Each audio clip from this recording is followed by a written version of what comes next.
sengicela ukuthi ke uRamaphosa umongameli wethu sekuthiwa manje mina simvimbe esangweni ukuthi engakwazi ukuphuma wazophuma ngesango elincane.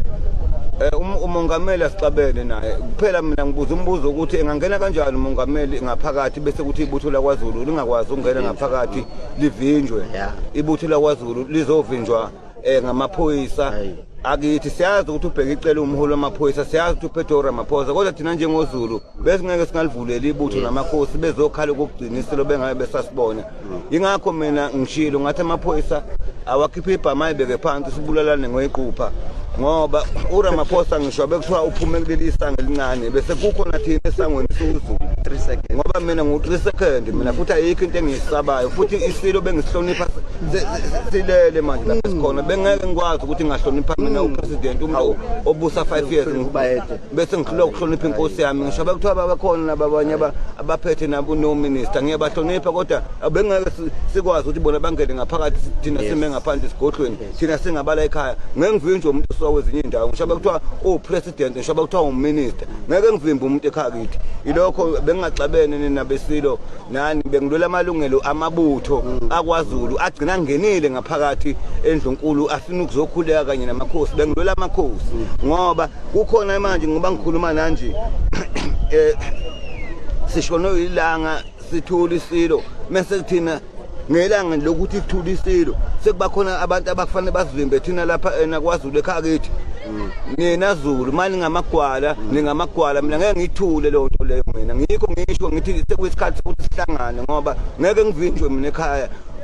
Umongameli wethu ngiyamthanda mina, ukuvala kuthi esangweni ezephuma ngesango elincane bese ngahlasela umongameli ubezoyikhalela kuphela yena shuthi usindo uZulu esephakathi uZulu ushuthi wayibalekela ngophuma ngesango elincane. Angingakhulunyelwa inkinga ngihlanganezelwe inkulumo kuthiwa u3 seconds izohola ibutho laKwaZulu lizovimba umongameli kwaNongoma ukuthi engabe saphuma evalelwe ngaphakathi. Uyiphumelele yena ngesango elincane umongameli wethu ngenxa yokuthi usindwe isindo samaZulu sefikile amaZulu ehamba namakhosi.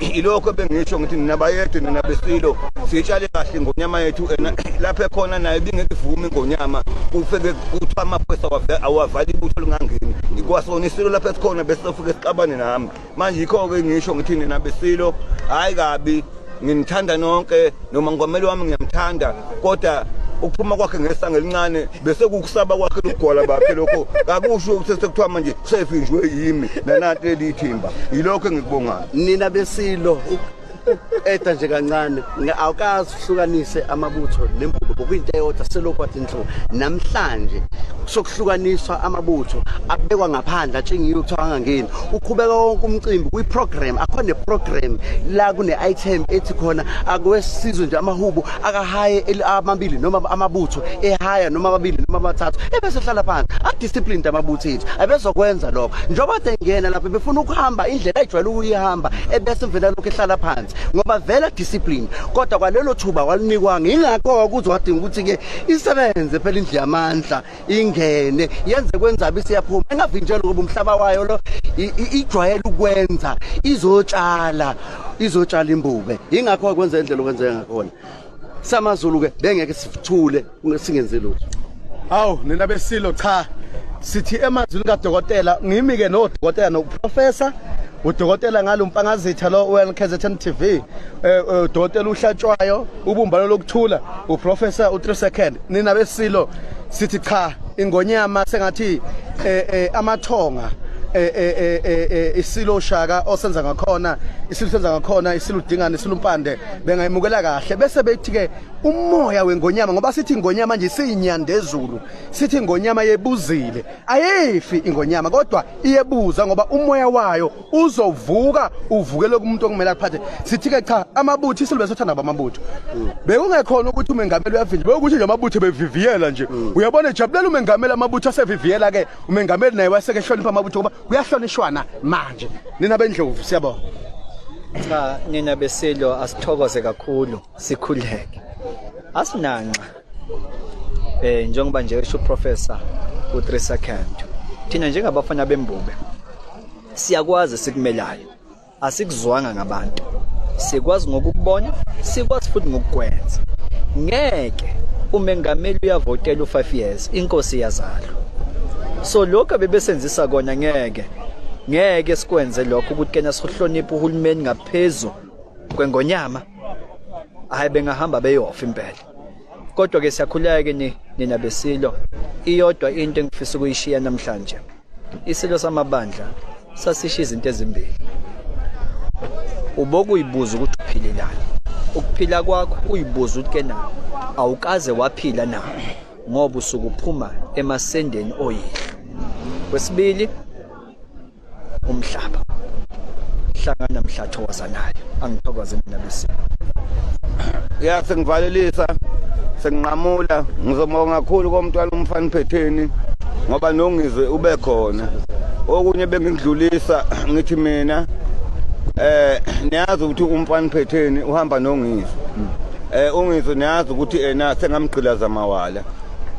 Abantu enafanele bazi ukuthi mina hayi ngoba ngiyendlalela ingonyama sekuphume ilongana indaba eningabi kuthiwa mina ngendlalela isilo. Mina ngibe nokuxineka nje ngalokho bekuxinile ngaleso sikhathi kodwa abantu fanele bazi ukuthi angizange ngishone ngiyaphila bekuphatha kabi ngoba isilo bengisifakile enhlizweni yami. Manje umfana Phetheni uyena ofikile kimi wafika kimi ngaleso sikhathi ngisendaweni engalungile kahle wafika wangilekelela kodwa abantu kabayeke ukukhuluma into engekho ukuthi u3 second akasekho wendlalela isilo. Lo nto bakithi ngifunela ukuthi sikwazi ukuthi singayikhuluma into esingayazi u3 second ngoba u3 second akayekile ukugqilazana.